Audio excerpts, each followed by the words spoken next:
అందరికీ ప్రైజ్‌లో నేను మీ సిస్టర్ దివ్య డేవిడ్‌ని. ప్రతి గురువారము నీ సన్నిధి అనే కార్యక్రమం ద్వారా దేవుడు అనేక విషయాలు మనకు బయలుపరుస్తూ వస్తున్నారు. అందుని బట్టి దేవునికి సమస్త మహిమ ఘనత ప్రభావం చెల్లునుగాక. ఈరోజు మన టాపిక్ ఏంటంటే మీ అవగాహనను పెంచడానికి, ఆధ్యాత్మికంగా అనుసంధానాన్ని లోతుగా చేయడానికి మరి దేవుడు మనకి సహాయపడే ఈ 7 శారీరకంగా సంబంధించిన ఈ 7 ఉపవాస విధానాలు చాలా జాగ్రత్తగా వినండి. ఎందుకంటే దీని ద్వారా మనము చాలా నేర్చుకోవచ్చును. ఒక ఆహార ఉపవాసం మనకు తెలుసు, కానీ ఈ యొక్క వీడియోలో ఎన్ని విధాలుగా మనం ఉపవాసం చేయగలుగుతాము, ఎన్ని విధాలుగా మనము అబ్స్టైన్ చేయగలుగుతామని చెప్పవచ్చును. మొట్టమొదటికి దానికి వెళ్ళక మునుపు మీరు ఇంకా ఆధ్యాత్మిక జ్ఞానాన్ని మీరు పెంచుకోవాలనుకున్నట్లయితే దయచేసి ఈ ఛానల్ని మీరు సబ్స్క్రైబ్ చేయండి. ఈ రోజు నుంచి దేవుడు మీతో మాట్లాడుతున్నాడని తెలిస్తే ప్రతి దినం కూడా మాట్లాడడానికి ఇష్టపడుతున్నాడు. సో దయచేసి సబ్స్క్రైబ్ చేయకపోతే సబ్స్క్రైబ్ చేయండి. ఈ వీడియోని అనేకులకు షేర్ చేయండి. ఇక మొదటి ఉపవాసానికి వెళ్ళిపోదాం. ఫుడ్ ఫాస్టింగ్, ఆహార ఉపవాసం. ఈ ఆహార ఉపవాసం అనేది ప్రపంచవ్యాప్తంగా అనేక మంది చేసేది ఈ ఆహార ఉపవాసము. సో దీని లక్ష్యము కేవలము శారీరకం కాదు, కానీ ఎంతో లోతైన స్పిరిచువల్ ప్రయోజనాన్ని దేవుడు మనకి దయచేస్తుంది. There are so many spiritual benefits with this food fasting. కొంతకాలము ఆహారం మానడం ద్వారా మీ యొక్క శక్తి లోపల నుండి మరి బయలు వెళ్తుందని, అంతేకాదు శరీరం కూడా శుద్ధి చేస్తుందని, మనసును మరింత స్పష్టతను పొందుకుంటుందని ఈ యొక్క ఫుడ్ ఫాస్టింగ్ చేయాలి. ఈరోజు మనం చూస్తూ ఉంటాము, ఆహార విషయంలో ఎవరికి కంట్రోల్ లేదు, ప్రతి ఒక్కరికి రుచి మరిగారు కదా. కాబట్టి మనము మరి మన ఆహార విషయంలో కూడా మరి మన శరీరాన్ని కూడా ఆహారాన్ని జీర్ణించుకోవడానికి మనం ఎంత బిజీ ఉన్నామంటే జీర్ణించుకోవడానికి కూడా సమయం లేనంత బిజీగా మనం ఉన్నాము. సో దాన్ని మనము బాగు చేయాలి. శారీరకంగా, భావోద్వేగంగా మనము మారబోచున్నామని నమ్మండి. అదేంటంటే ఈ ఉపవాసం మనకు ఆహారంతో ఉన్న సంబంధాన్ని అర్థం చేసుకునేలా చేస్తుంది. నిజమైన ఆకలితో కాకుండా, అలవాటుల్లో కాకుండా, ఇది కొన్నిసార్లు మన భావోద్వేగాల విషయంలో కూడా ఈ యొక్క ఉపవాసము పనిచేస్తూ ఉంటుంది. మనము ధ్యానానికి, ప్రార్థనకి, వాక్యానికి మనం సమయం తీసుకోవడానికి ఈ ఉపవాసాన్ని మనము వాడుకోవాలి. ఇంకా చెప్పాలంటే ఈ ఆహార ఉపవాసం అంటే ఏంటి? ఆహార ఉపవాసం అనేది కొంతకాలం ఆహారం తినకపోవడము, లేక దాన్ని లిమిట్ చేయడం అనేది మనం చూస్తూ ఉంటున్నాము. ఇది ఒక శిక్ష కాదు, పనిష్మెంట్ కాదు. ఇది మన ఆత్మను క్రమశిక్షణలో పెట్టుకోవడము కూడా అని నేను చెప్పచ్చు. మన యొక్క ఈ ఉపవాసంలో ఉన్న శక్తి ఏంటంటే శరీరం నుండి ఆధ్యాత్మికంగా మన మైండ్ని మళ్ళిస్తూ ఉంటుంది. కాబట్టి ఈ ఉపవాసం యొక్క శక్తి అది. అందుకని మత్తయి 4:4 ప్రకారము మనుషుడు అన్నం రొట్టెతో మాత్రమే కాదు, కానీ ఆయన దేవుని నుండి వచ్చే ప్రతి మాట వలన జీవిస్తాడనే వాగ్దానం మనం చూస్తూ ఉంటున్నాము. సో ఈ ఆహార ఉపవాసం యొక్క ప్రయోజనాలు ఏంటి అంటే దేవునితో మరింత దగ్గరగా రావడము, సమయాన్ని తీసుకొని మరి ఆయన స్వరాన్ని వినడానికి, స్పష్టంగా వినడానికి సమయం తీసుకోవడము, శరీరము మనసుని శుద్ధీకరిస్తుంది. ఈ యొక్క ఉపవాసము ఆధ్యాత్మికంగా స్పష్టత మీకు కనబడుతుంది. మీ బలహీనతలను లేదా మీ అలవాట్లను చీల్చివేస్తూ ఉంటుంది ఈ ఉపవాసము. సో ఈ ఉపవాసము మన ఆత్మను దేవుని చిత్తంలో నడిపించేలా చేస్తుంది. దానికి ఎగ్జాంపుల్గా మనం చూస్తే మోషే 40 రోజులు ఉపవాసం చేసి మరి దేవునితో గడిపినందుకు 10 ఆజ్ఞలను పొందుకొని, ఇది ఒక గొప్ప రెవల్యూషన్. ప్రతి ఒక్క సిద్ధాంతంలో, ప్రతి ఒక్క లాలో, ప్రతి దేశంలో ఉన్న లా అంతా కూడా మోషే యొక్క ధర్మశాస్త్రపు మరి ఈ 10 ఆజ్ఞల నుండి వచ్చిందని బయలువెళ్తూ ఉంటుంది. అలాగే ఏలియా కూడా ఉపవాసం చేసి ఉంటాడు. మౌంట్ హోరేబులో 40 రోజుల ప్రయాణం చేస్తాడు. మరి అక్కడ దేవుడు గొప్ప కార్యం చేస్తాడు. అలాగే యేసయ్య కూడా 40 రోజుల ఉపవాసము చేసి ఉన్నాడు. దానియేలు కూడా 21 రోజులు ఉపవాసం చేస్తున్నాడు. ఎస్తేరు కూడా 3 రోజులు ఉపవాసము చేసి ఉన్నట్టుగా మనం చూస్తూ ఉంటున్నాము. అలాగే మనం కూడా ఉపవాస ప్రార్థనను మనము వారానికి ఒక్కసారైనా లేక 2 వారాలకు ఒక్కసారైనా పరిపూర్ణంగా ఉపవాసం ఉండగలిగితే ఖచ్చితంగా మీ యొక్క శారీరక, ఆత్మీయంగా కూడా మీ యొక్క గొప్ప దృష్టిని మీరు, స్పష్టతను మీరు తెలుసుకోగలుగుతూ ఉంటారు. సో ప్రార్థనతో మొదలు పెట్టండి. ఈ ఉపవాసం చేసేటప్పుడు 1 రోజు, 3 రోజులు, 7 రోజులు, 40 రోజులు నాకు తెలియదు, కానీ ఒక రోజు సెట్ చేసుకోండి. రోజు ఆ రోజును సెట్ చేసుకోండి. చిన్న చిన్నగా ప్రార్థన చేయడం స్టార్ట్ చేయండి. ఒకటొకటిగా పాయింట్స్ వేసి ప్రార్థన చేయండి. ఖచ్చితంగా దేవుడు గొప్ప కార్యాలు చేస్తూ ఉంటాడు. సో మనం ఉపవాసం చేసినప్పుడు ఎలా ఉండాలో కూడా యేసయ్య మత్తయి సువార్త 6వ అధ్యాయము 16, 17 వచనాల్లో దేవుడు మాట్లాడి ఉన్నాడు. సో నెక్స్ట్ పాయింట్కి మనం వెళ్ళిపోదాం. ఇది ఏంటి అంటే, ఇది ఉపవాసంలోనే నెక్స్ట్ పాయింట్ ఏంటంటే అన్కాన్షియస్ మైండ్లెస్ ఈటింగ్. అంటే ఏంటి అంటే, ఇదేంటంటే అవగాహన లేని భోజన అలవాటు. అంటే కొంతమందికి తినడము మానరు, వాళ్ళు తింటూనే ఉండాలి, ఏదో ఒకటి నోట్లో ఉంటూనే ఉండాలి. ఆకలి లేకపోయినా తినడము, లేక టీవీ చూస్తూ తినడము, మొబైల్ చూస్తూ తినడము. కొంతమంది నాలాంటి వారు ఒత్తిడి వచ్చినప్పుడు ఫుడ్ కంఫర్ట్కి వెళ్తూ ఉంటారు. మోస్ట్లీ ఒకప్పుడు నేను అలాగే చేసేదాన్ని. సో ఫుడ్ తిని అన్నం తిని అలాగే కంఫర్ట్ అయ్యేదాన్ని. సో ఒత్తిడి వచ్చినప్పుడు, బాధ కలిగినప్పుడు, బోర్గా ఉన్నప్పుడు ఫుడ్ దగ్గరికి వెళ్ళడం. సో ఇదొక భయంకరమైన అలవాటు. సో మీ శరీరము పరిశుద్ధాత్మకు నిలయం కాబట్టి, సో ఏది పడితే అది ఎప్పుడు పడితే అప్పుడు తినడం కాదు. ఒక పద్ధతి ఉంటుంది తినడానికి కూడా. ఎందుకంటే దేవుని యొక్క వాక్యం సెలవిస్తుంది, దేవుని యొక్క రాజనము తినడము త్రాగడం మాత్రమే కాదు, నీతి, సమాధానమును, సంతోషం కలిగి ఉంటుంది. కాబట్టి so this is unconscious eating అనేది మనము జ్ఞాపకం చేసుకోవాలి. ఏది పడితే అది తినడం. నేను ఒకసారి ఫ్లైట్లో వెళ్తున్నప్పుడు ఒక పెద్ద ఆవిడ ఉందండి. ఆమె ఫ్లైట్ 1 అవర్ అండి, 1 అవర్ జర్నీ చేస్తూ ఉంటున్నాము. అయితే ఫ్లైట్ ఇంకా టేక్ ఆఫ్ అయిన తర్వాత కొద్దిసేపటికి నా వెనక భాగంలో కూర్చుంది, నా వెనకాల కూర్చుంది తన పెద్ద ఆవిడ. నేను చూశాను. అయితే ఆమె బ్యాగ్ నుంచి ఒక్కొక్క చిప్స్ ప్యాకెట్ తీసి కరా కరా కరా నవ్వుతూ ఉంటుంది.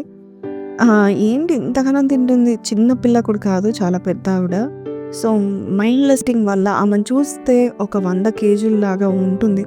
సో దీనివల్ల ఏం జరుగుతుందంటే మన శరీరాన్ని మనమే పాడు చేసుకుంటున్నాం. కాబట్టి మనము తినడము కూడా ఒక పాపమని దేవుని యొక్క వాక్యము సెలవిస్తుంది. తిండిబోతులుగా ఉన్నప్పుడు మీ నోటికి కత్తి పెట్టుకోండి అనే మాట మనము సామెతలు 21:23లో మనం చూస్తూ ఉంటున్నాము. సో మరి ఈ యొక్క మైండ్లెస్ ఈటింగ్ కూడా మనము ఇది కూడా ఫాస్టింగ్ చేయాలి. ఇష్టం వచ్చినట్టుగా చాక్లెట్స్, చిప్స్, కూల్ డ్రింక్స్ ఇవన్నీ కూడా, వీటిని కూడా మనము కొన్ని దినాలు ఏంటి ఫాస్టింగ్ చేస్తే బెటర్ అండి. షుగర్ ఐటమ్స్, ఐస్ క్రీమ్స్, దీన్ని కూడా మన శరీరాన్ని, మనకి ఎనర్జీని ఇవంతా కూడా డ్రైన్ చేస్తున్నాయి. కాబట్టి ఈ ఫాస్టింగ్ కూడా వెరీ ఇంపార్టెంట్. సో రెండో పాయింట్కి వెళ్ళిపోదామండి. దీని పేరు డిజిటల్ ఫాస్టింగ్. నేను పెట్టిన పేరు డిజిటల్ ఫాస్టింగ్. అంటే ఏంటి అంటే social media, phone, TV, internet నుండి కొంతకాలం దూరం ఉండడము. ఎందుకు అంటే మన మనసు, మన ఆత్మ మరియు మన హృదయము కూడా మరి ఫోకస్లో ఉండడం జరుగుతుంది. డిజిటల్స్ ఏం చేస్తాయంటే మనకి మానసికంగా గందరగోళాన్ని రేపుతూ ఉంటాయి. ప్రార్థన, వాక్యాన్ని నుండి దృష్టి మరలిస్తూ ఉంటాము. స్క్రోలింగ్ చేస్తూ చేస్తూ చేస్తూ మన టైం అంతా కూడా మనము వేస్ట్ చేస్తూ ఉంటాము. సో దేవునితో మనం గడపడానికి కొన్నిసార్లు ఈ యొక్క సోషల్ మీడియాని, మనము ఎంటర్టైన్మెంట్ని కొంచెం తగ్గించడంలో తప్పేమి లేదు. సో ఫుల్ డిజిటల్ ఫాస్టింగ్ ఎప్పుడంటే 3 రోజులు అసలు సోషల్ మీడియా కానీ, ఫోన్లో కానీ, టీవీలు కానీ వదిలేసి దేవునితో ఉదయం నుంచి రాత్రి వరకు గడపడము. మీ పనులలో ఉన్నా కూడా మరి ఎటువంటి ఫోన్స్ కానీ ఏమీ వాడకుండా, ఇంపార్టెంట్ కాల్స్ తప్పితే, సో ఈ సోషల్ మీడియా ఫాస్టింగ్ నువ్వు చేసినట్లయితే ఆ టైం ఏదైతే నువ్వు సోషల్ మీడియా గడుపుతున్నావో ఆ టైంలో నువ్వు ప్రేయర్ కానీ, బైబిల్ కానీ చదివి, లేక ఒక డైరీలో దేవుడు చేసిన కార్యాలను నువ్వు రాసుకుంటున్నట్లయితే నీ మైండ్కి ఏం జరుగుతుందో చెప్తాను నేను. చాలా స్పష్టమైన టైం, చాలా శ్రేష్టమైన టైం నీకు పొందుకుంటూ ఉంటావు. అంతేకాదు నీవు ఈ సమయాన్ని మరి ఆ నోటిఫికేషన్స్ ఆఫ్ చేసుకుంటూ ఎవరి జీవితాల్లో ఏం జరుగుతుందో పట్టించుకోకపోతే నీవు నీ లోపల శాంతి, అలాగే నీకు ఫోకస్, క్రియేటివిటీ, అలాగే నీకు యాంగ్జైటీ ప్రాబ్లమ్స్ ఉన్నట్లయితే, అంటే భయము, వేదన, దుఃఖము, తెలియకుండా కారణం లేకుండా మూడ్ ఆఫ్ అవ్వడము, ఇవన్నీ ఉండవు. కాబట్టి ఈ డిజిటల్ ఫాస్టింగ్ కొన్నిసార్లు మన జీవితంలో చేస్తూ ఉండాలి. ఫిజికల్గా కూడా మనం చూస్తే స్క్రీన్ టైంని తక్కువ చేసుకోనండి, మంచి నిద్ర పడుతుంది, కళ్ళు స్ట్రెయిన్ కావని డాక్టర్స్ చెప్తూ ఉంటారు. సో డిజిటల్ ఫాస్టింగ్ అనేది చాలా చాలా ఇంపార్టెంట్. ఇవాళ రేపు ఏమైపోతుందంటే చిన్న పిల్లలతో సహా వారు ఈ యొక్క ఫోన్స్కి అలవాటు పడిపోయి, ఈ సోషల్ మీడియాకి అలవాటు పడిపోయి వీడియో గేమ్స్‌కి అలవాటు పడిపోయి వారి జీవితాలను పాడు చేసుకుంటున్నారు. కాబట్టి అది మానుకుందాం. డిజిటల్ ఫాస్టింగ్‌ని మనము వారానికి కనీసం 3, 4 రోజులు దాన్ని పక్కపెట్టేస్తే మనకి ఇంపార్టెంట్ ఉంటే తప్పితే వేరే విషయాలు స్క్రోలింగ్ కానీ, అనవసరమైన టైం వేస్ట్ కానీ చేయకుండా ఉంటాం. ఈ డిజిటల్ ఫాస్టింగ్ వల్ల ఇంకొక మంచి ప్రయోజనం ఏంటంటే యూ విల్ స్టాప్ కంపేరింగ్. నువ్వు నువ్వు ఇతరులతో పోల్చుకోవడం ఆపేస్తావు. ఎందుకంటే పోల్చుకోవడం ద్వారా ఏం జరుగుతుందంటే నీ సంతోషాన్ని నువ్వు పోగొట్టుకుంటావు. అన్నెసెసరీ ప్రెషర్ నీకు వచ్చేస్తుంది. అయ్యో వారు అలా చేస్తున్నారు, వాళ్ళు నాకంటే టాలెంటెడ్గా ఉన్నారు, నాకంటే గొప్పగా ఉన్నారు, వాళ్ళు నాకంటే పాపులర్గా ఉన్నారు అనే మైండ్ సెట్ నీకు తగ్గిపోతూ ఉంటుంది. నీ జర్నీ మీద, నీ పాత్ మీద, నీ ట్రాక్ మీద నీకు ఎక్కువ ఫోకస్ వస్తూ ఉంటుంది. కాబట్టి యూ విల్ స్టాప్ కంపేరింగ్. అలాగే కంపారిజన్ వల్ల ఏం జరుగుతుందంటే సోషల్ మీడియాలో వారి మ్యారేజెస్ చూసి, వారి ఫ్రెండ్షిప్స్ చూసి, వారి ఫ్యామిలీ రిలేషన్షిప్స్ చూసి, మా నాన్న ఎందుకు ఇలా లేడు, మా అమ్మ ఎందుకు లేదు, మా ఆయన ఎందుకు అతనిలాగా లేడు, లేక నా భార్య ఎందుకు ఇంత అందంగా లేదు అనే ఒక కంపారిజన్ వచ్చేసి మన రిలేషన్షిప్స్ని పాడు చేసే స్థితిలోకి సోషల్ మీడియా కూడా చాలా చాలా తోడ్పడుతుంది. కాబట్టి దాని నుండి కొన్నిసార్లు మనము మరి డిస్ట్రాక్ట్ అవుతున్నాం. కాబట్టి దాని నుండి మనం తొలగించుకోవాలి. అలాగే మనం చూసినట్లయితే ద థర్డ్ పాయింట్కి వెళ్ళిపోదాం. దీన్ని నేనేమంటానంటే వర్డ్ ఫాస్టింగ్ అంటాను. వర్డ్ ఫాస్టింగ్ అంటే మాటల యొక్క ఫాస్టింగ్.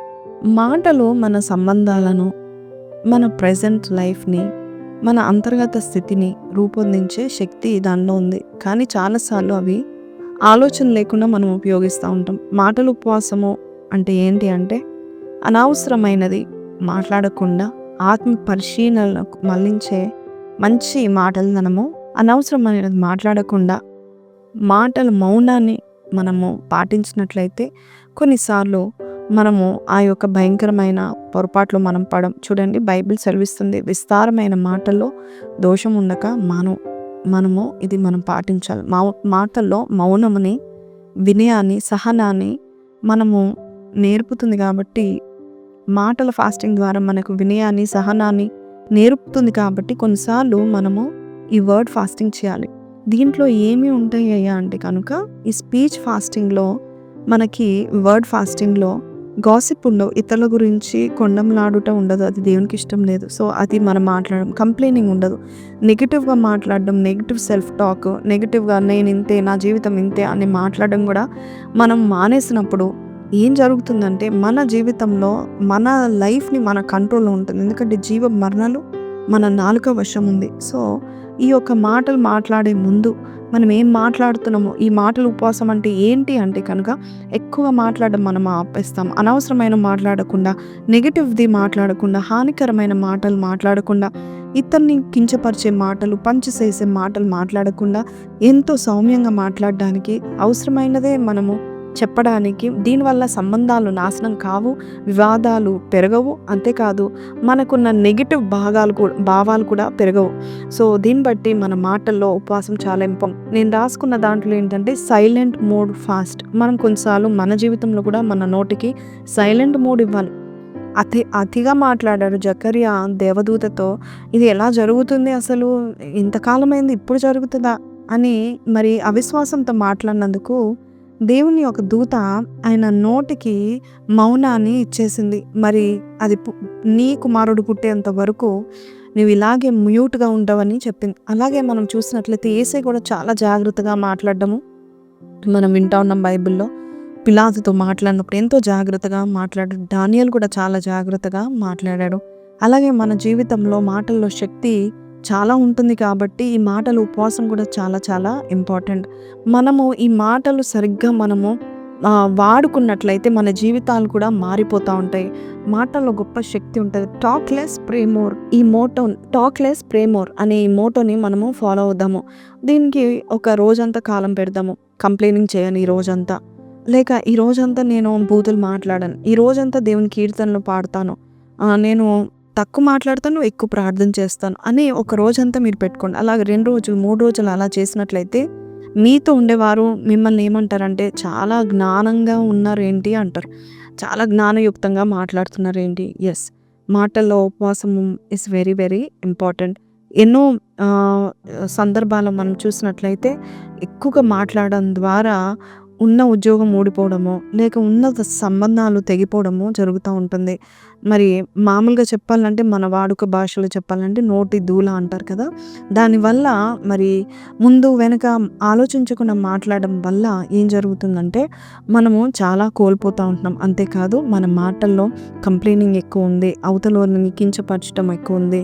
దానివల్ల కొన్ని శాపాలు మన నోటి ద్వారానే మన ఇంటికి తెచ్చుకుంటా ఉంటున్నాము. మన పిల్లల్ని దూషిస్తాము. మన భర్తని, మన భార్యని, మన సంఘంలో ఉన్న వారిని, మన సహోదరుని దూషిస్తూ ఉంటాం. సో, దానికి మనం ఫుల్ స్టాప్ పెడతాం.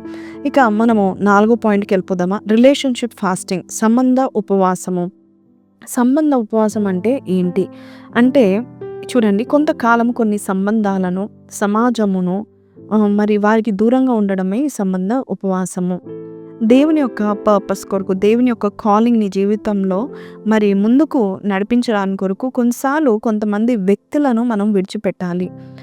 ఆ వ్యక్తులు మరి మనల్ని ఏం చేస్తారో మీకు తెలుసు. 1 కొరింథీ 15:33లో కొంతమంది చెడ్డ సహవాసం వల్ల మంచి నడవడిని మారుస్తుంది కాబట్టి అది మనం జ్ఞాపకం చేసుకోవాలి. ఈ సంబంధ ఉపవాసం ఎందుకు అవసరం అంటే కొన్ని సంబంధాలు మనకు శాంతిని తీసేస్తూ ఉంటాయి. మనలో ఉన్న శక్తిని డ్రైన్ అప్ చేస్తూ ఉంటాయి. మనలో ఉన్న విశ్వాసాన్ని తగ్గిస్తూ ఉంటాయి. నెగెటివ్‌గా ఉండే సంబంధాలు ఉంటారు. నెగెటివ్ రిలేషన్‌షిప్స్ ప్రతి దాంట్లో నెగెటివే చూస్తారు. ప్రతి దాంట్లో తప్పులు చూస్తూ ఉంటారు. దేవుడు ఏదైనా కార్యం చేశాడు అని నువ్వు చెప్పినా అది నీకసలు అది దేవుడు చేసింది కాదంటారు. అంటే ప్రతి దాంట్లో నిన్ను డ్రైన్ చేస్తూ ఉంటారు. నీకు ఏదైనా విషయంలో, నీ ఫ్యూచర్ విషయంలో ఏదైనా నువ్వు చెప్పుకోవాలనుకున్నా ముందుగా వారికి చెప్పినట్లయితే అసలు ఎలా జరుగుతుంది అనుకున్నావు, నీ వల్ల జరగదని మన మన మైండ్‌లో ఎంకరేజ్‌మెంట్ పెట్టడం కాదు కానీ నెగెటివ్‌గా వారు మాట్లాడి మన దారిని మళ్ళిస్తూ ఉంటారు. మనల్ని ఆత్మహత్య చేసుకునేంత స్థితిలో కూడా తీసుకెళ్తాయి కొంతమంది మాటలు. కాబట్టి ఇజ్రాయెల్ పాపం చేసినప్పుడు మోషే ఏం చేశాడంటే నిర్గమకాండం 32-34 వరకు ఆయన ఒంటరిగా వెళ్ళి ఉపవాసము చేసి ఉన్నాడు. కొన్నిసార్లు మనం దృష్టి మన సంబంధాల మీద మనం పెట్టినట్లయితే మనము దాని వల్లనే ఎక్కువగా బాధపడతా ఉంటాం. యేసయ్యకి ఎంతమంది శిష్యులు, ప్రాణంగా ప్రేమించే శిష్యులు ఉన్నా కూడా లూకా 5:16 ప్రకారం ఆయన ఒంటరిగా వెళ్ళి ప్రార్థన చేసిన అనేక సందర్భాలు ఉన్నాయి. అలాగే పౌలు కూడా మనం చూసినట్లయితే కొన్ని సంబంధాలను దూరం చేసుకోవాల్సి వచ్చింది. ఎందుకంటే ఆత్మాభివృద్ధి కొరకు. అలాగే కొన్నిసార్లు హన్న కూడా ప్రార్థన చేయడానికి కొరకు తన భర్తని, తనకున్న సంబంధాన్ని వదిలేసి మరి దేవుని దగ్గరికి వెళ్ళి ప్రార్థన చేసింది. సో కొన్ని బంధాలు ఉంటాయి. విషపూరితమైన స్నేహితులు ఉంటారు. ఈ స్నేహ బంధాలు మన జీవితాలను పాడు చేస్తూ ఉంటారు. మనతోనే ఉంటారు కానీ వారు వేరేగా ఆలోచిస్తూ ఉంటారు. సో మన ట్రాక్‌లో వారు ఉండలేరు. సో వారు వెళ్ళిపోతేనే బెటర్. కొంతమంది అంటూ ఉంటారు, అమ్మో ఈ రిలేషన్‌షిప్ నాకు కరెక్ట్ కాదు అంటారు కానీ వదిలేయడానికి వారు భయపడతా ఉంటారు. అమ్మో ఆయన లేకపోతే ఎలా, ఆమె లేకపోతే ఎలాగా అంటూ ఉంటారు. అలాగని దేవునితో కనెక్ట్ కాకుండా ఆ వ్యక్తితో కనెక్ట్ అయ్యి మరి మీ జీవితాలను మరి ఒంటరిగా చేసుకుంటూ ఉంటున్నారు. So relationship fasting is very important. So మీరు ఎక్కువ ఎవరితో గడుపుతున్నారు, ఎక్కువ ఎవరితో డిపెండ్ అవుతున్నారో వారి నుండి, లేక దేవునికి హెల్తీ బౌండరీస్ పెట్టండి. లేదా వారి నుండి ఒకవేళ మిమ్మల్ని చెడుగా తీసుకెళ్తున్న సంబంధాలు ఉంటే రైట్ అవే బ్లాక్ చేయండి. రైట్ అవే బ్లాక్ లిస్ట్‌లో పెట్టండి. కొంతమంది మాటలు నేను తిట్టడానికే పుట్టారు అన్నట్టుగా తిడుతూ ఉంటారు. సో అలాంటి వారికి నువ్వు దూరంగా ఉండు. ఎందుకంటే వారికి దూరంగా ఉన్నప్పుడే నీ క్లారిటీ అనేది నీకు అర్థమవుతుంది, లేదా వారి మాటలే పనిచేస్తుంది. ఇంకొక 5వ పాయింట్‌కి వెళ్ళిపోదాం. Sex and physical intimacy fasting అంటే లైంగిక ఉపవాసం అని నేను చెప్తా ఉంటున్నాను. ఇది ఏంటి, ఇది ఎందుకు చేయాలి అంటే కనుక క్లియర్గా మీకు ఎక్స్ప్లెయిన్ చేస్తాను. లైంగిక శక్తి మన శరీరంలోని అత్యంత శక్తివైన శక్తుల్లో ఒకటి. కానీ అది చాలాసార్లు దుర్వినియోగం చేయబడుతుంది. చిన్న పిల్లలు మొదలుకొని లైంగిక పాపాలతో ఉంటున్నారు కాబట్టి వాళ్ళ ఫ్యూచర్ ఏంటి అనేది వాళ్ళు తెలుసుకోలేకపోతున్నారు. కొంతకాలం లైంగిక ఉపవాసం వల్ల ఏం జరుగుతుందంటే ఈ యొక్క శక్తి ఆత్మ పరిశోధనకు మరియు ఆధ్యాత్మికంగా వృద్ధి చేయడానికి మళ్ళిస్తూ ఉంటుంది. ఇది తప్పు, ఇది మనము దూరంగా ఉండాలని నేను చెప్పట్లే కానీ శారీరక కోరికలను మనం ఎక్కువగా ఉన్నత లక్ష్యంను పెట్టుకున్నట్లయితే శారీరక కోరికలను ఎక్కువగా నువ్వు దాని మీద దృష్టి పెట్టుకున్నట్లయితే ఈ లైంగిక ఉపవాసం అనేది నువ్వు చేయగలగాలి. కొన్నిసార్లు పెళ్ళైన భార్యకే కావచ్చు, భర్తకే కావచ్చు, మరి ప్రతి విషయంలో అదే ఆలోచన ఉంటుంది. అది కూడా మంచిది కాదు. ఎందుకంటే ఈ లైంగిక యొక్క శక్తి ఏదైతే విడుదల అవుతుందో అదే శక్తి మనలో ఉంటే life springs of waters flow అవుతూ ఉంటాయి. అంతేకాదు చాలామంది మనకు ఆధ్యాత్మికంగా మరి మనకు కనెక్ట్ అవుతూ ఉంటారు. లైంగిక పాపము అపవిత్రమైనది కాబట్టి ఆ పాపం నుండి దూరంగా ఉండండి. ఆ పోర్నోగ్రఫీ చూస్తున్నావా, లేక ఎవరినైనా నీవు చూసినప్పుడల్లా వారి విషయంలో చెడు ఆలోచనలు వస్తున్నాయా? సో దీని నుండి నువ్వు దూరంగా ఉంటే ఏమవుతుందంటే ఎమోషనల్ హీలింగ్ జరుగుతుంది, నీకు క్లారిటీ వస్తుంది. అంతేకాదు మెంటల్గా నువ్వు ఎలా ఉంటావు అంటే గిల్ట్లో ఉండవు, చక్కగా సెల్ఫ్ కంట్రోల్లో ఉంటావు, అంతే డిసిప్లిన్గా ఉంటావు కాబట్టి చాలా స్ట్రాంగ్గా ఉంటావు. అలాగే నీ రిలేషన్షిప్స్ కూడా చాలా స్ట్రాంగ్గా ఉంటాయి. పౌలు అయితే పెళ్ళే చేసుకోలేదు, ఎందుకంటే ఆయన దేవునికి అంకితం చేసుకున్నాడు. అలాగే మనం చూసినట్లయితే జోసెఫ్ అయితే యోసేపు ఆ లైంగిక పాపం నుండి పారిపోతాడు. అందుని బట్టే ఆయన క్యారెక్టర్ ఇంకా బలపడి మరి వేరే వాటి మీద ఫోకస్ చేయడానికి ఉంటుంది. సో చాలామంది యవనస్తులు లైంగిక ఫాస్టింగ్ చేయట్లేదు. వారు అన్ని ఫాస్టింగ్లు చేస్తున్నారు కానీ లైంగిక ఫాస్టింగ్ చేయట్లేదు. పోర్నోగ్రఫీ చూడడం మానట్లేదు. తప్పుడుగా చూడడం, అమ్మాయిలను చూసినప్పుడు తప్పుడుగా చూడడం మానట్లేదు. మరి ఒక రాంగ్ ఫ్రెండ్షిప్లో, రాంగ్ రిలేషన్షిప్లో, లైంగిక పాపాలతో ఒకళ్ళ తర్వాత ఒకళ్ళతో మరి ఒక లైంగిక పాపాలు చేస్తూ ఉంటున్నారు. సో దీని ఏమవుతుందంటే ఈ ఉపవాసం ఏం చేస్తుందంటే ఈ కాలంలో నువ్వు దూరంగా ఉన్నప్పుడు దాన్ని అదుపులో పెట్టుకుంటూ ఉంటావు. వ్యక్తిగత అభివృద్ధి నీ జీవితంలో ఏర్పడుతూ ఉంటుంది. సో దీని నుండి నువ్వు దూరంగా ఉండాలి. ఎందుకంటే ఈ యొక్క శక్తి మన జీవితంలో మనం ముందుకు వెళ్ళడానికి పనిచేస్తూ ఉంటుంది. సో మీ శరీరము పరిశుద్ధాత్మ నిలయం కనుక మీరు పరిశుద్ధంగా ఉండండి అని దేవుని యొక్క వాక్యం సెలవిస్తుంది. కాబట్టి ఈ యొక్క లైంగిక ఉపవాసం యొక్క ప్రయోజనం ఏంటంటే మానసికంగా, భావోద్వేగంగా, ఆధ్యాత్మికంగా కూడా మనము బలపడుతూ ఉంటాం. అంతేకాదు మన రిలేషన్షిప్స్ కూడా చాలా ప్రాక్టికల్గా చాలా చక్కగా ఉండబోతున్నాయి. ఎటువంటి చెడు తలంపులు లేకుండా నిష్కలంకంగా నువ్వు మాట్లాడినట్లయితే పీపుల్ విల్ లవ్ యూ. కాబట్టి అటువంటి మరి మంచి you'll have a good character. So దాన్ని బట్టి ఈ లైంగిక ఉపవాసం నియంత్రించుకోవాలి. మరి చెడుతనాన్ని లేక ఈ యొక్క లైంగిక పాపాన్ని ఎంకరేజ్ చేసేది మనము దూరం పెట్టుకున్నప్పుడు అప్పుడు మనం ఆధ్యాత్మికంగా శుద్ధి పొందుకున్న తర్వాత దేవుడు మనల్ని గొప్ప పాత్రగా దేవుడు వాడుకోబోచున్నాడు. అలాగే అలవాట్ల ఫాస్టింగ్ అంటే హ్యాబిట్ ఫాస్టింగ్. మీకు ఎలాంటి అలవాట్లు ఉన్నాయి? ప్రతిరోజు మీ జీవితంలో పెద్ద లేదా చిన్న అలవాట్లు అనేది ఉంటాయి. సో మీ అలవాట్లు ఏంటి? పొద్దున్న లేచిన వెంటనే కొంతమంది బార్ షాప్లకు వెళ్తూ ఉంటారు. నేను అవన్నీ ఏం చేయనక్క అంటే, కొంతమంది ఉదయకాలము లేవరు, చాలా లేజీగా ఉంటారు. సో లేజినెస్ అనే ఒక అలవాటు ఉన్నట్లయితే ఈ యొక్క అలవాట్ల ఫాస్టింగ్ చేయాలి, అలవాట్ల ఉపవాసం చేయాలి. ఎందుకంటే మన జీవితంలో మనము ఇంకా డిసిప్లిన్ అవ్వడానికి ఈ అలవాట్లు మరి మన జీవితంలో ఆపేస్తుంది. కాబట్టి ముందుకు వెళ్ళడానికి ఈ అలవాట్ల ఉపవాసం మనకి ఎంతో అవసరం. చాలా సందర్భాల్లో ఈ అలవాట్ల ద్వారానే మనము స్వయంగా మన పాపంలో మనమే మునిగిపోతూ ఉంటాం. సో ఈ అలవాట్లను నియంత్రించాలి. మన ఆత్మ, మన శరీరము, మన ఆలోచన పైన పూర్తి కంట్రోల్ మనకి రావాలి. ఈ అలవాట్ల ఉపవాసము మన జీవితాన్ని శాంతికరంగా మారుస్తుంది. దావీదు పాపపు అలవాటు నుండి ఉపవాసం చేస్తాడు. 51వ కీర్తన ఆయన ఉపవాసంతో తన పాపం గురించి ఒప్పుకొని విడిచిపెడతా ఉంటాడు. యోనా కూడా చూడండి, ఈ యొక్క ఉపవాసము ద్వారా ఏం జరిగిందంటే దేవుని దయ కొరకు అడిగాడు. దేవుని యొక్క దయ కొరకు అడిగాడు 3 రోజులు చాప కడుపులో. అంతేకాదు నినివే వాళ్ళు కూడా వారికున్న అలవాట్లను విడిచిపెట్టి ఉపవాసం చేశారు. నినివే వారందరూ దేవుడు వెంటనే దయను చూపిస్తూ ఉంటాడు. అలాగే పౌలు కూడా అంటూ ఉంటాడు, 1 కొరింథీ 9:27 ప్రకారం నా శరీరాన్ని నేను లోపరుచుకుంటున్నాను అని చెప్తా ఉంటాడు. సో ఈ యొక్క అలవాట్లు ఏదైతే అలవాట్లు ఇంకొంతమందికి ఫోన్లు చూసే అలవాటు బాగా ఉంటుంది. ఏది ఏమైనా రాత్రంతా ఫోన్లు చూస్తూ ఉంటారు. కొంతమందికి ఎలా ఉంటే నెగిటివ్ ఆలోచన అనే అలవాటు ఉంటుంది. ఏది ఏమైనా కూడా నెగిటివ్గా ఆలోచిస్తూ ఉంటారు. కొంతమంది శరీరాన్ని పాడు చేసుకున్న అలవాట్లు ఉంటాయి, భయంకరమైన అలవాట్లు. ఆ అలవాట్ల నుండి నువ్వు కొంతకాలం వరకు నియంత్రించుకున్నట్లయితే నీకు అలవాటు అవుతుంది. 21 days నువ్వు అది అలవాటు మానుకున్నట్లయితే, ఏదైతే నీకు చెడు అలవాటు ఉందో అది మానుకున్నట్లయితే మళ్ళీ అది రాదు. అనవసరమైన గాసిప్స్ లేక junk food, addictions, over thinking, over worrying ఇవన్నీ కూడా మరి అలవాట్లో ఉపవాసము కాబట్టి మీకు ఏదైతే అవును నాకు ఈ చెడ్డ అలవాటు ఉంది, నాకు ఈ లేజినెస్ ఉంది అని నువ్వు అనుకుంటున్నావో దాని నుండి దేవుడు నిన్ను విడిపించును గాక. ఉపవాసము చేయండి, అలవాట్లో ఉపవాసము చేయండి. ఇంకా అలవాటు జోలికి వెళ్ళకండి.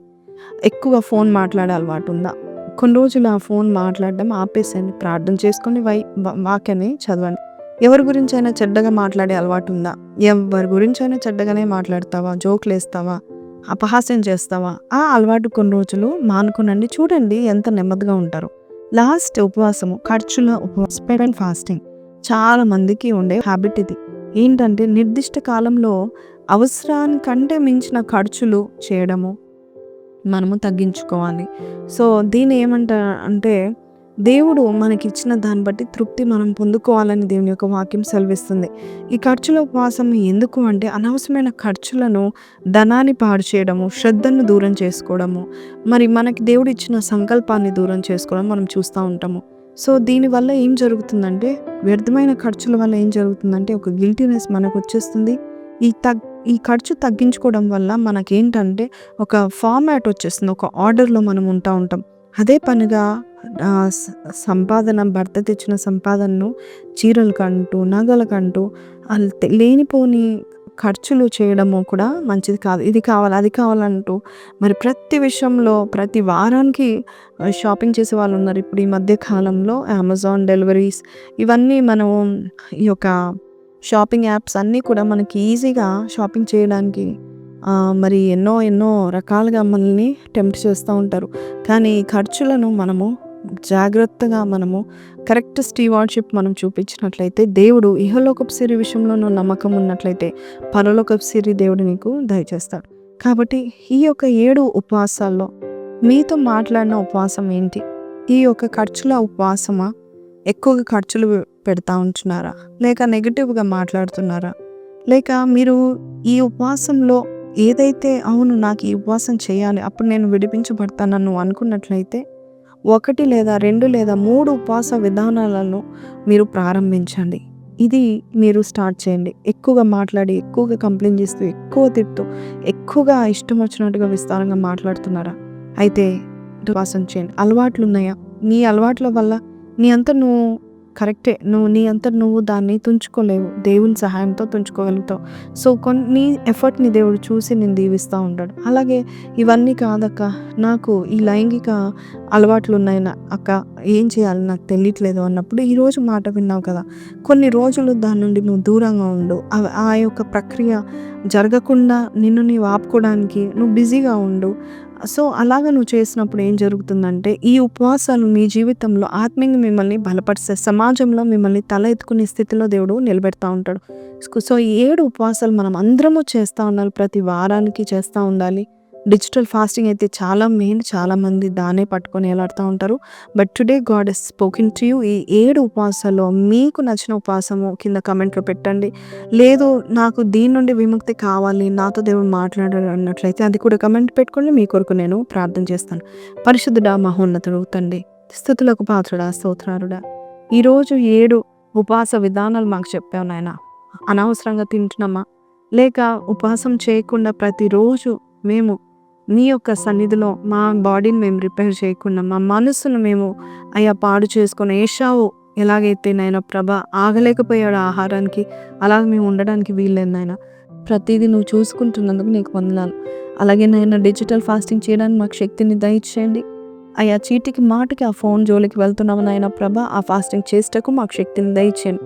అలాగే నోటి ఫాస్టింగ్ నాయన ప్రభ, స్పీచ్ ఫాస్టింగ్ మాకు దయచేయండి అయ్యా. వేసి సైలెంట్గా ఉండేవారుగా మమ్మల్ని చేయండి. నెగిటివ్గా మాట్లాడేవారి కంటే సైలెంట్గా ఉండేవారు మేలని చెప్తున్నానైనా అటు కృపను దయచేయండి. రిలేషన్షిప్ ఫాస్టింగ్ తండ్రి, అనవసరమైన వ్యక్తిని, నెగిటివ్ పీపుల్ని, మా యొక్క ప్రయాణాన్ని పాడు చేసేవారిని, మమ్మల్ని డిస్కరేజ్ చేసేవారిని, మా యొక్క బంధువర్గంలో ఉన్న వారు ఎవరైనా కావచ్చునైనా వారి నుండి మమ్మల్ని విడిపిస్తున్నందుకు నీకు వందనాలు.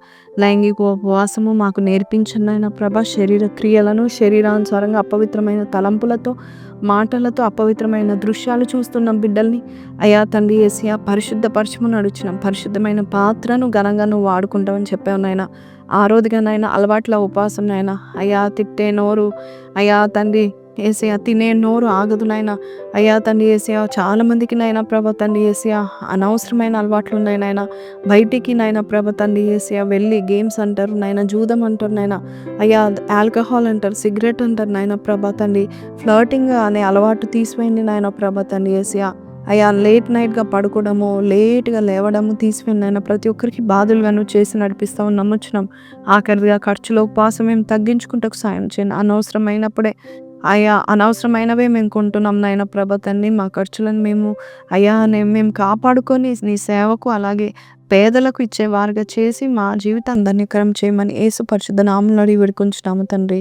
Amen. Thank you all for listening to this. I think ఈ 7 ఉపవాసాలు మీ జీవితాల్లో మేలు చేయబోచునని నమ్ముచున్నాను. Will see you next week. Until then take care. Have a blessed day. Praise the lord.